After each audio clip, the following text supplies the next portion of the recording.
नमस्कार, मी वृषाली पाटील बातमीपत्रात आपलं स्वागत करते। सुरुवातीला पाहूया पंतप्रधान नरेंद्र मोदींनी आज राज्याच्या सर्व मुख्यमंत्र्यांसोबत बैठक घेतली आणि यानंतर केंद्र विरुद्ध राज्य हा वाद कसा पेटलाय त्या संदर्भातला टॉप 9 न्यूज।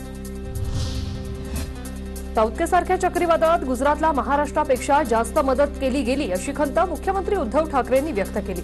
राज्य सरकार वारंवार आपत्तीच्या वेळी एनडीआरएफचे तोकडे निकष वाढवून आपत्तीग्रस्तांना मदत करण्याची मागणी केंद्राकडे करत आले, मात्र केंद्राने यावर काहीही पावलं उचलली नाही असं यावेळी मुख्यमंत्री म्हणाले। आज मुंबईत 1 लिटर डिझेलच्या दरामध्ये 24 रुपये 38 पैसे तर केंद्राचा 22 रुपये 37 पैसे राज्याचा कर वाटा आहे। पेट्रोलच्या दरात 31 रुपये 58 पैसे केंद्रीय कर तर 32 रुपये 55 पैसे राज्याचा कर आहे। त्यामुळे राज्यामुळे पेट्रोल व डिझेल महागलाय ही वस्तुस्थिती नाही असं मुख्यमंत्र्यांनी म्हटलं। देशाच्या विकासात महाराष्ट्राचं मोठं योगदान आहे, मात्र केंद्राकडून आर्थिक बाबतीत महाराष्ट्राला सापत्य वागणूक मिळत असल्याची खंत मुख्यमंत्री उद्धव ठाकरेंनी व्यक्त केली। पंतप्रधान मोदींसोबतच्या बैठकीत मुख्यमंत्र्यांनी ही खंत व्यक्त केली। इंधन दरवाढीवरून पंतप्रधान मोदींनी महाराष्ट्रासह बिगर भाजप शासित राज्यांना सुनावले। पेट्रोल डिझेलवरील कर केंद्राने कमी केला असून महाराष्ट्र, पश्चिम बंगाल आणि केरळनेही कर कमी करावा असं मोदी म्हणाले। मुंबईपेक्षा दीव दमणमध्ये पेट्रोल डिझेलच्या किमती कमी असल्याचं मोदींनी सांगितलंय।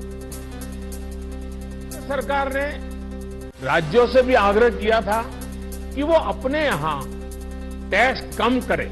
अब कई राज्य जैसे महाराष्ट्र, पश्चिम बंगाल, केरला, झारखंड किसी न किसी कारण से उन्होंने इस बात को नहीं माना। मंत्री जितेंद्र आव्हाड यांनीही मोदींच्या इंधनाच्या करावरील वक्तव्याला प्रत्युत्तर दिलं। देशभरातील पेट्रोल डिझेलच्या किमती केंद्र शासनाच्या धोरणानुसार ठरतात असं आव्हाड म्हणाले। तुम्ही सांगाल तो टॅक्स आम्ही गायब करू, पण आमची जीएसटीची थकीत रक्कम द्या अशी मागणी त्यांनी केली। देशभरातल्या पेट्रोलच्या किमती ह्या केंद्र सरकारच्या धोरणानुसार ठरतात। आम्हाला जर 26,000 कोटी रुपये दिले जे आमचे आहेत तर सगळं करता येईल ना।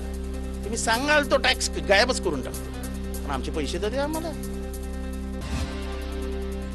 कोरोना बैठकीत पंतप्रधान नरेंद्र मोदींनी राजकारण करायला नको होतं अशी टीका शिवसेनेच्या खासदार प्रियंका चतुर्वेदी यांनी केली। कोरोनाच्या आडून पंतप्रधानांकडून राजकारण सुरू आहे असा आरोप त्यांनी केला। कोविड की चर्चा पे आप राजनीति क्यों लेकर आए हैं, पेट्रोल की राजनीति। अगर आपको इतना ही प्रेम है तो आप हमारा जीएसटी कॉम्पेंसेशन हमें वापस करें, जो इतना रिफंड ड्यू है। अगर आप टैक्सेस देखेंगे 68% ऑफ द फ्यूल टैक्सेस केंद्र सरकार की जेब में जाता है, तो उससे कब आप राहत देंगे।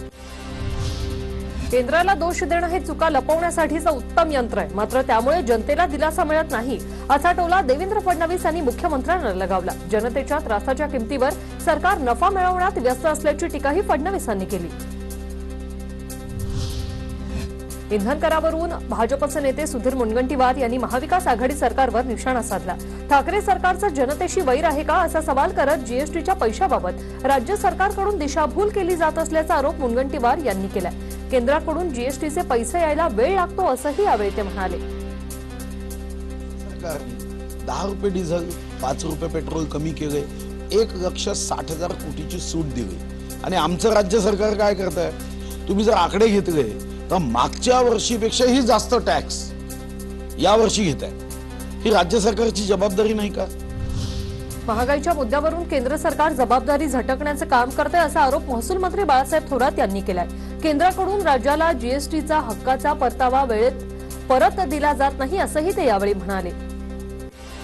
जीएसटीचा सगळ्यात जास्त जर कोणी कलेक्शन जे होतं याच देशामध्ये त्याच्यामध्ये मोठा वाटा महाराष्ट्राचा असतो आणि महाराष्ट्राचे 50,000 कोटी रुपये हे आज केंद्र सरकार देत नाही, जे हक्काचे आहेत ते सुद्धा पैसे वेळेवर मिळत नाही अशी अवस्था जर असेल तर शेवटी राज्य सुद्धा आम्हाला चालवायचंय। आता पाहूया टॉप 9 मोठ्या बातम्या। महाराष्ट्रात पुन्हा एकदा मास्क सक्ती होण्याची शक्यता आहे। मुख्यमंत्र्यांच्या बैठकीत अनेक जिल्हाधिकारी मास्क सक्तीच्या निर्णयावर सकारात्मक असल्याचं समोर आलं। यामुळे लवकरच मास्कबद्दल सरकार निर्णय घेण्याची शक्यता आहे। गर्दीच्या ठिकाणी राज्यात मास्क सक्ती करण्याचा विचार असून मुख्यमंत्र्यांच्या बैठकीत त्यावर निर्णय होणार आहे, अशी माहिती आरोग्य मंत्री राजेश टोपे यांनी दिली. महाराष्ट्रात सध्या काळजी करण्यासारखी परिस्थिती नाही, असंही ते म्हणाले.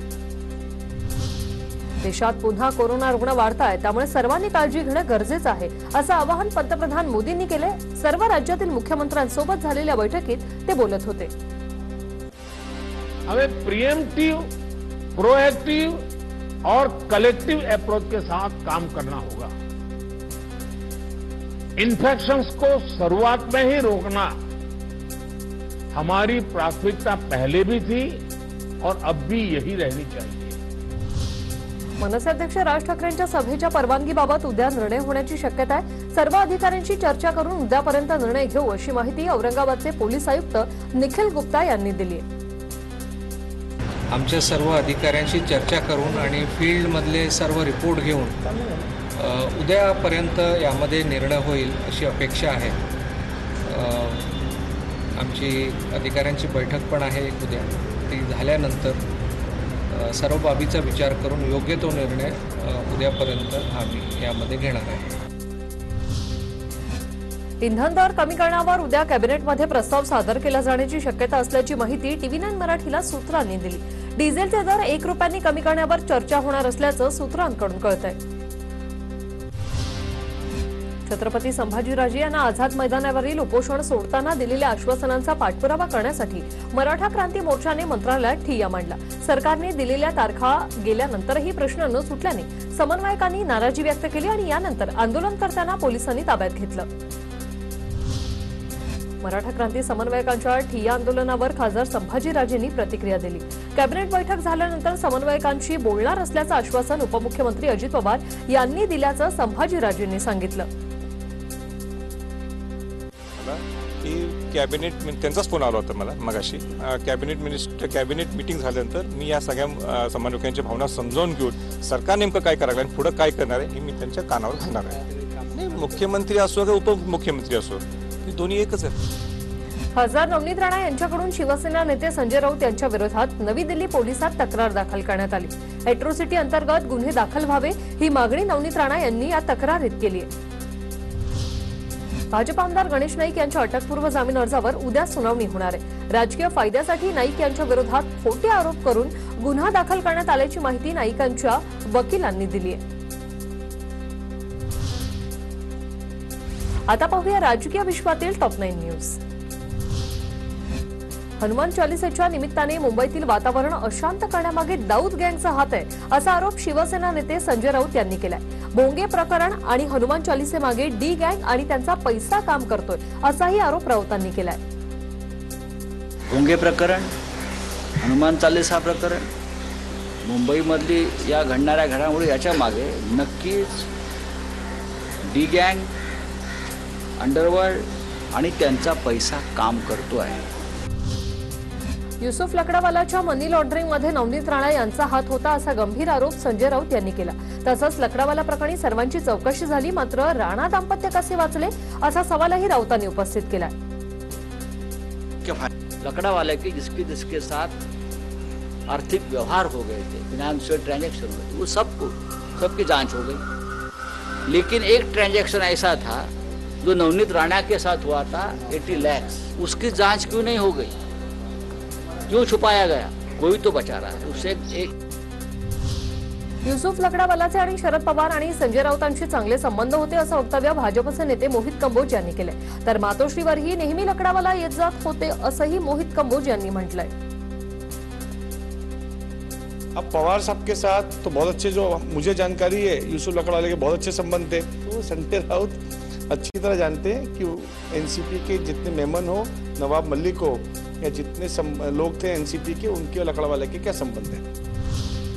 किरीट सोमय्या सरकारचे घोटाळे बाहेर काढत असल्याने त्यांच्या हत्येचा कट रचला गेला होता, असा गंभीर आरोप प्रवीण दरेकर यांनी केलाय. सीआयएसएफचे जवान नसते तर त्यांची हत्या झाली असती, असाही आरोप दरेकरांनी केलाय. सीआयएसएफ होतं म्हणून जीव किरीट सोमय्यांचा वाचला, नाहीतर त्याच ठिकाणी त्यांची कदाचित हत्या झाली असती. आणि मला वाटतं हे महाराष्ट्राला शोभा देणारं नाही. किरीट सोमय्यांनी मुंबई पोलीस आयुक्त संजय पांडेंवर निशाणा साधला. आयुक्तांच्या आदेशानं बोगस एफआयआर दाखल करण्यात आली आणि त्यामुळे संजय पांडेंना मुख्यमंत्र्यांनी निलंबित करावं अशी मागणी त्यांनी केली. तसंच पांडेंवर कारवाई झाली नाही तर कोर्टात जाणार असा इशारा सोमय्यांनी दिलाय. पहिली बाब ही आहे की संजय पांडे यांना मुख्यमंत्र्यांनी ताबडतोब पोलीस कमिशनर म्हणून सस्पेंड केला पाहिजे. राज्यपालांकडे आम्ही मागणी केली आहे, पहिले पोलीस कमिशनरला फर्जी एफआयआर संबंधित त्याच्या विरोधात कारवाई करा.